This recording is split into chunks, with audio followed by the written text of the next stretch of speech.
minahal talaga ng gusto yung pamilya namin ng mga Yes, Tay. Kaya nakita nila, tatlo yung kama ninyo. Opo. Sabi ni Bupil, padalhan ko sila ng tatlong aircon. Kaya ito mga kababayan, mga kabarangay, may tatlong aircon dumating sa pamilyang ito. Kaya salamat sa ating butihing sponsor. Pero unahin natin si teacher, asawa nyo, tsaka si RJ na nasa Baguio, and then si Kuya Polivic. Yun ang pinaka-importante. Tsaka salamat mga kababayan sa lahat ng nagpapaabot, mga nag-i-sponsor. Mga kababayan, lilinawin ko lang po. Yung mga sponsor natin is nag-i-sponsor sila sa beneficiary natin. Ipinapadaan lang po sa Team Daddy Frankie, ipinapadaan lang sa akin, siya rin namang iaabot ko sa mga beneficiary na buong buo. Hindi po si Daddy Frankie ang binibigyan, hindi si Daddy Frankie ang tinutulungan. Tinutulungan po nila is ating mga beneficiary. Kaya saludo ako sa mga kababayan natin, mapagmahal sa ating mga kababayan. Yun talaga dugong Pinoy. Pag nakita ng Pinoy na naghihirap ang ating kababayan, talaga tutulong at tutulong sila. Kaya maraming salamat sa inyong lahat. Diba? Nililinaw ko lang po kasi yung iba kasi akala nila porket sinabi ko sponsor, sa akin nagbibigay. Hindi po. Pinapadaan lang po lahat yan at siya rin na may binibigay natin kung kani-kanino nila gusto. Isang mapagpalang umaga sa atin lahat. Nandito si Mami Rochelle at may ibibigay kay Polivic. Kasi mga kababayan, mga kabarangay, 2 days ago, nung ikinulong ni Polivic ang kanyang sarili. 2 days ago yun. Nung last na punta kasi namin dito, medyo nagwawala siya at dito siya sa kulungan na lang daw ng kanyang nanay para hindi daw siya magka-problema. Kung napanood nyo yung upload namin nakaraan, ito yung sunod na balik namin mga kababayan. Kaya ito, kumustahin natin kung ano na kaya. At syempre may dala rin kami 3 electric fan mga kababayan. Bigay ng mabait nating kaibigan. Kaibigan nating mabait ang nagpaabot ng electric fan para sa magkakapatid na to. Nakita kasi ng ating sponsor dito tayo na may 3 bed, may 3 kama na naibigay na tayo.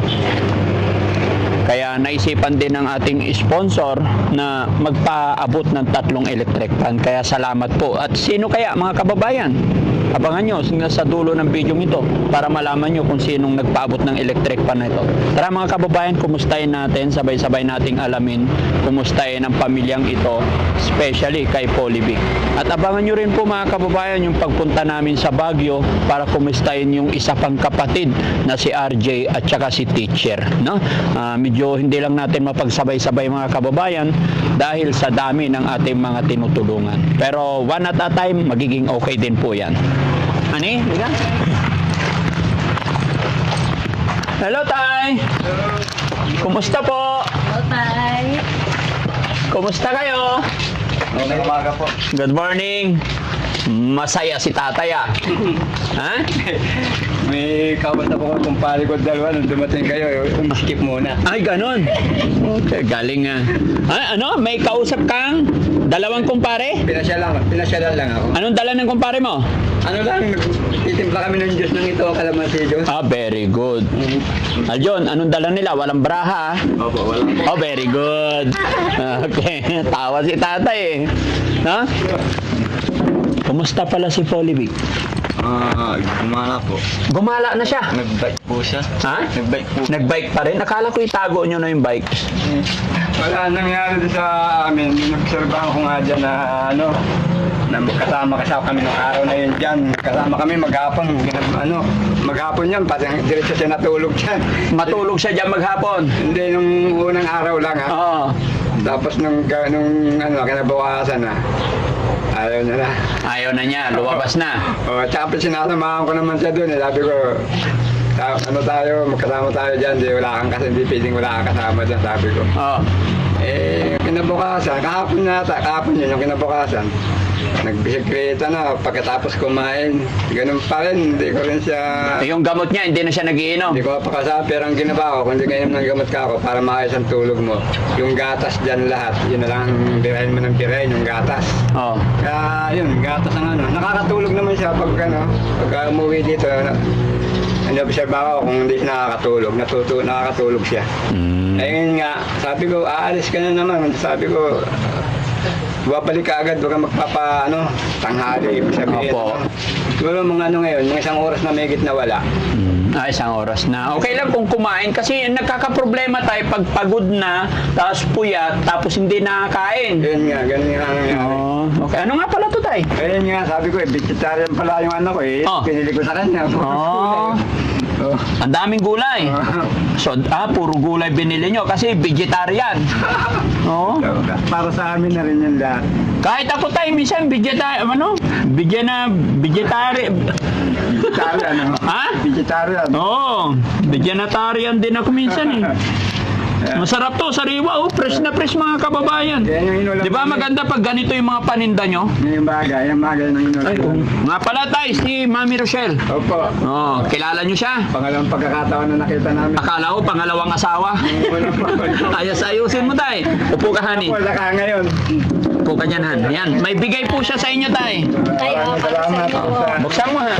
Buksan mo. Ayun tayo, tinatry po. Yan. Ito, may palaman. Ay, may palawan. Ang sweet mo talaga, Han. Okay? Oo. Upo ka, honey. Upo ka. Ayan. Wala tayo, kami dumaan lang dito. Actually po kasi, di ba, Holy Week, hindi naman tayo pwede masyadong maglalayo or what. Pero hindi ko pa rin matiis na hindi kumustahin si Holy Week. Oo nga po. Pero salamat sa Panginoon kung naging okay na. Relax. Hindi kagaya nung last na punta namin, nag-hysterical. Ang gusto niya kasi, mag-aya siya, iipitin siya rito. Yun. Yun ang problema natin, Tay. Ang ino-obserbahan ko lang sa kanya, kung ganyan na gusto niya malaya, ang ino-obserbahan ko lang sa kanya, yung makatulog siya, makakain ng ayos. Yun lang. Opo. Tungkol dun sa gamot na gusto niya ngayon, ewan ko kung kailan ko siya mapapakausapan. Pero sabi ko sa gatas kita ba, kasi marami nagsasabi, pag ayaw minum ng gatas, birain ng gamot, mo ng gatas, birain mo ng gatas para pag tumulog, mahimik. Sa cellphone naman tayo, nagsiselfone siya. Itinago nyo na yung cellphone. Wala, hindi namin. Very good. Pero ang nagiging problema, sabi ko, wag ka na rin nagpapaano dyan sa labas. Ang tawag dito, yung nagpapakuha ng mga video. Kasi may nakita ko na parang ginamit ibang video, kasama siya, nagsasayaw. Binibidyo siya. Yun ang problema tayo. Nagsasayaw silang dalawa. Magkapatid. Pero hindi, yun yung tinutuluyan niya doon. Siguro, napapakaiusapan na video tayo, magsaya. Magpapabidyo para hindi. Malis, sabi ko, huwag kang pabidyo ng video kasi hindi pa panahon na magpabidyo ka na magpabidyo ka ako. Hindi mo pa panahon kasi. Okay na yun tayo, importante, binalikan lang namin kayo, kinumusta. Si John Paul nga pala. Alos ka, may isang oras na rin na umalis. Nandyan sa kaibigan niya. Punta po sa Sa? beach po. Sa beach? Opo, hindi ko alam kung saan po. Nagpaalam ba sa'yo? Nagpaalam. Hindi ko naramdaman na umalis basta sabi niya, ang alam ko nandyan lang, tapos nung naramdaman ko, wala na. At isa pa tayo kung bakit kami nagpunta dito. Napanood po ni Ma'am Bupil Vlog.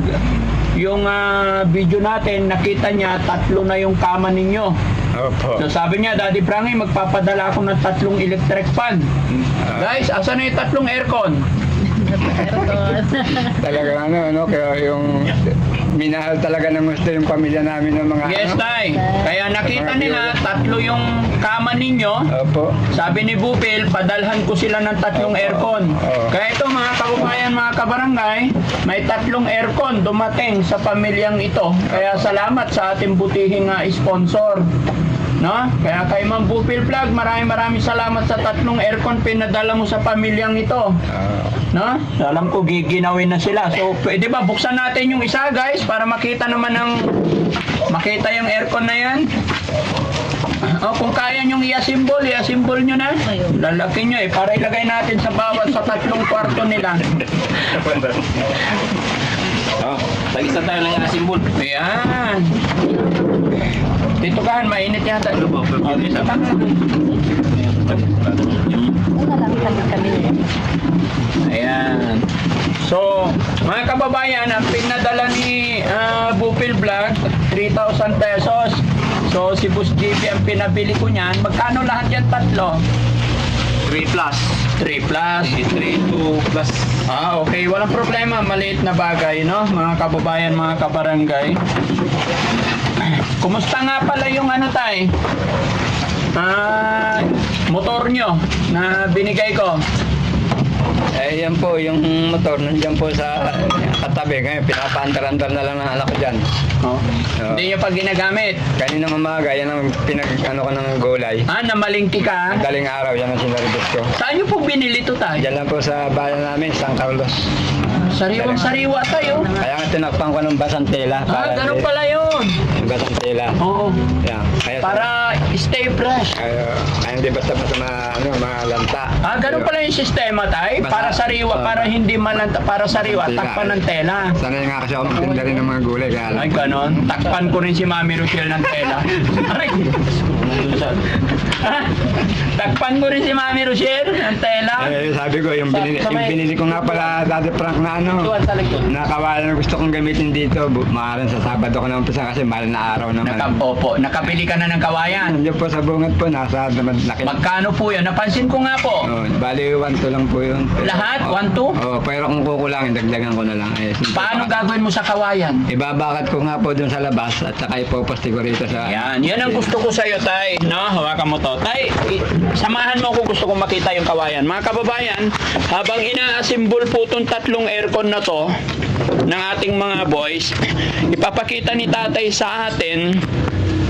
Ito po yung sinasabi ko sa inyo mga kababayan na dahan-dahan lang po, one at a time. Hindi naman natin pwedeng madaliin.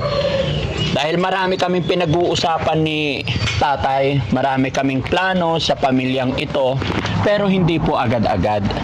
Di ba? Kaya yung mga nagsasabi, may mga nagsasabi po dyan na Daddy Frankie,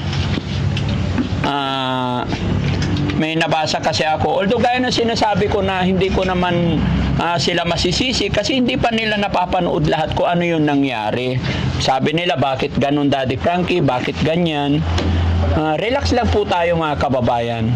Isa-isa po aayusin ng Team Daddy Frankie sa tulong ng ating Panginoon. At syempre, sa tulong din ni Tatay. Kasi sinasabi ko po sa inyo, hindi po pwede na bigay lang tayo ng bigay.